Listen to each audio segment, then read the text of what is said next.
for another ASMR video. And today, let's take a look over the ancient or classic Silk Road that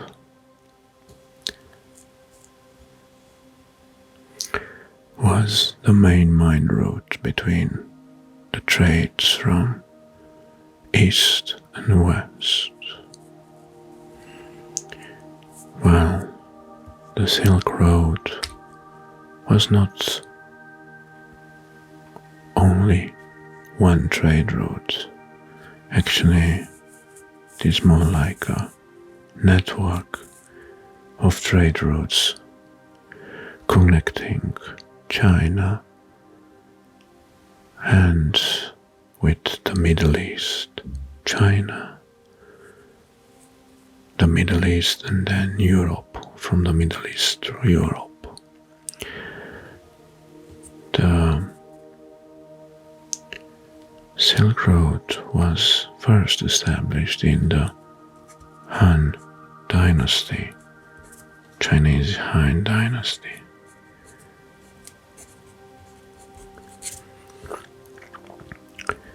And the name of the Silk Road was also the Silk Route. Was an ancient trade route linking China with the West that carried goods between the two great civilizations of Rome and China. Rome and China. Well, Rome is actually here. Well, silk went westward. Silk went westward, and eastward went wool, gold, and silver.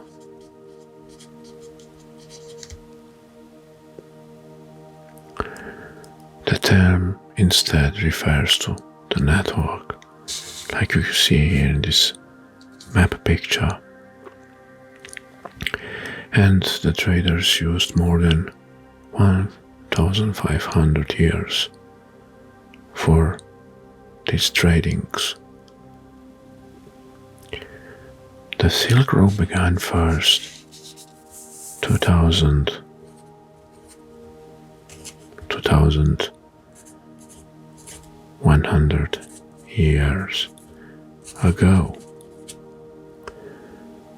The total length was about 9,000 kilometers. 9,000 kilometers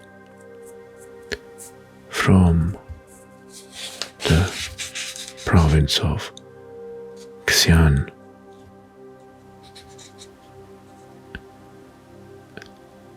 Luoyang through the Central Asia and until the Constantinople,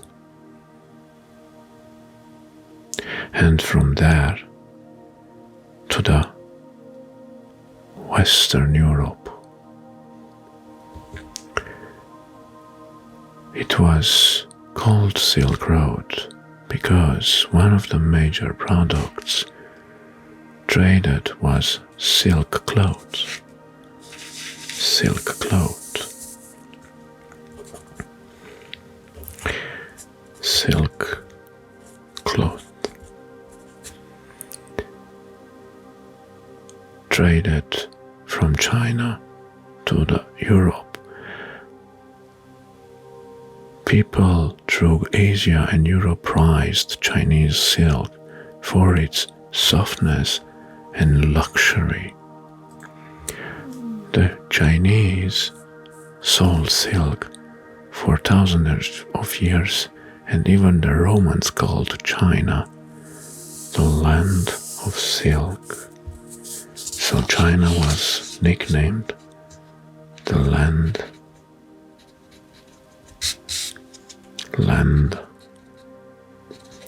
of silk by the Romans.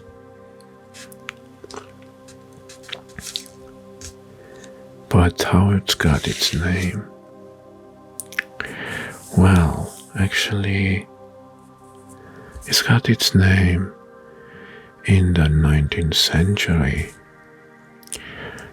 In 1877, Ferdinand van Richthofen, a prominent geographer who worked in China from 1868 to 1872, coined the term Silk Road. While making a Silk Road map, because the Chinese are traded mostly silk, and that was also the European interest to import silk.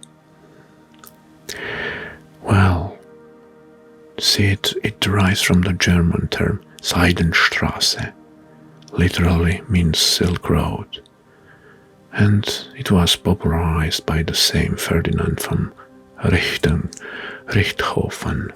Ferdinand.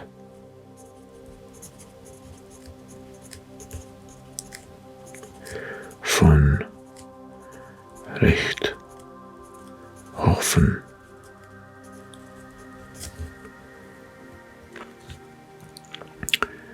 He made 7 expeditions to China from 1868 to 1872. Besides silks, because not only silk was traded from China to Eastern Europe, also the silk was the main product, but besides that, the Chinese also exported salt, teas, salt, sugar, porcelain, which is China's most favorite or most renowned product,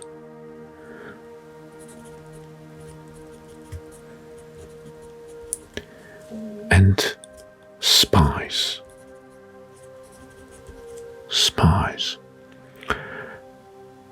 This was because it was a long trip and the merchant didn't have a lot of room of goods, so they imported just parts of them. And China also imported from Europe and African countries goods like cotton, ivory, gold, and wool. Well, let's talk about the routes of the Silk Roads. Actually, we have not one, more routes. The Silk Road has, or had, several routes, as it extended westwards from the ancient commercial centers in China. The Overland Intercontinental Silk Road divided into northern and southern routes. Bypassing Taklamakan Desert and Lop Nua, merchants along these routes were involved in a relay trade in which goods changed hands many times before reaching their final destination. Here we have, let's say, the northern route, and here we have a derived northern route called the southern route.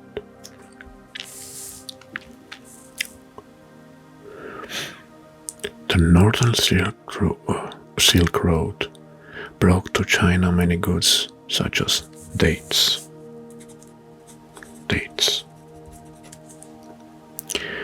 saffron,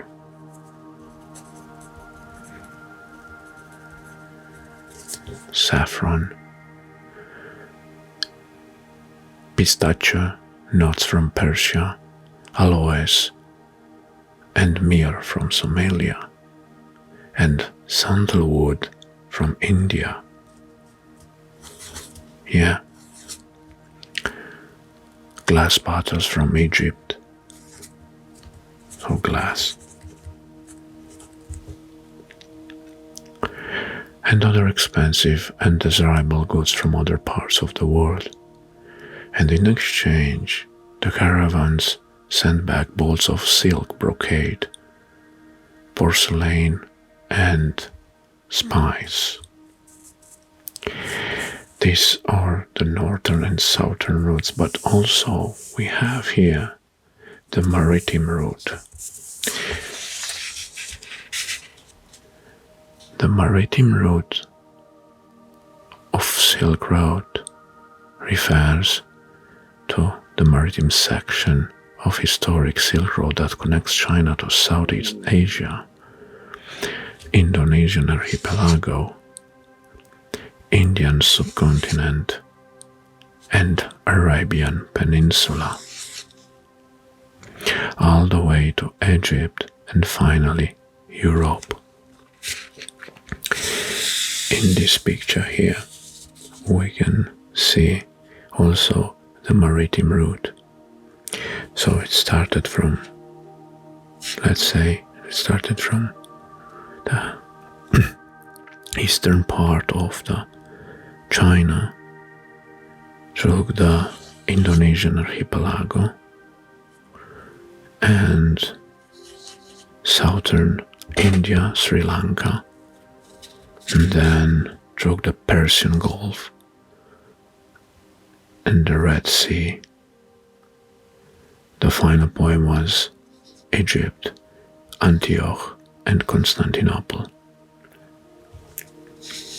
So here it's mixed because back then the Suez Channel was not built. So from here through the Egyptian land, they used also land caravans until Alexandria, from where they will drop off the goods and load it into ships and export it across the Mediterranean Sea into the European towns. Well, there were also some uncommon problems, or maybe let's say common for that route, because also we had robbers were very common. To protect themselves, traders joined together in caravans.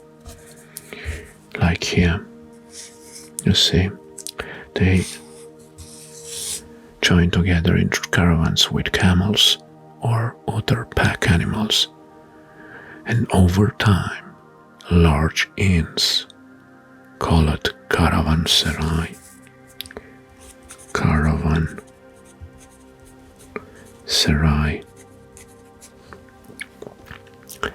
scoped up to house traveling merchant across the Silk Road route.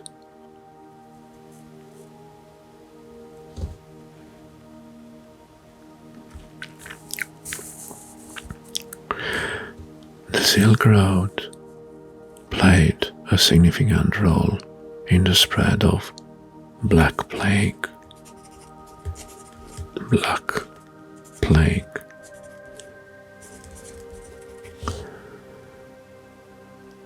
or bandits and thievery were also a major problem. Bandits would ride merchant caravans and outposts, killing the merchants in the process, making solo travel on Silk Road extremely dangerous. They're also called land pirates. During It's roughly 1500 years of existence. The Silk Road endured and the rise and the falls of numerous empires and major events such as the Black Death or Black Plague or the Mongol conquest. Despite rapidly surviving many geopolitical changes and disruptions, the Silk Road lost its importance with the rise of the Ottoman Empire in 1453, because the Ottoman Empire almost immediately changed the trade between East and West. And that was the end, as we know, as the Silk Road, but the name remains and the legend also. So, let's remember some of the most important facts. The total length was approximately 9,000 kilometers. Silk Road began over 2,100 years ago, and it's Silk Road named because one of the major products traded was silk cloth from China. Well, besides silk, the Chinese also exported salties, salt, sugar, porcelain and spice. And here we have two pictures of one of the caravan that used that areas or seen in that areas. And here is a classic trader, Silk Road trader. Well, now in the modern days the term remains, but the classic Silk Road will remain just a myth, a legend, because it was replaced by modern transport technologies using trains, planes, and modern ships. Wow. And now there are some cities that rise during, or major cities rise during the Silk Road period, and that one of them, or a few of them, were Palmyra, Damascus, Constantinople, Baghdad, Samarkand, and Bukhara. Here in this picture we can see most of them. So we have Samarkand, we have Bukhara, we have Delhi, there is Tehran, Baghdad, Cairo, and Constantinople. Another city that it's not here depicted, it's Antioch. Right. And here in the Far East we have, as a starting port, Shanghai. And here is the network as the Silk Road across the Asian land, the Arabic Peninsula, and then to the Europe.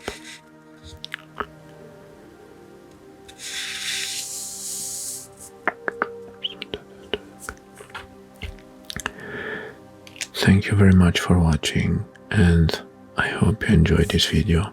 Also, like the rest of my content, and if you do so, even if you're not subscribed, I think now is the moment. Thank you for watching, and I wait you to be back tomorrow for another ASMR video. All the best. Bye bye.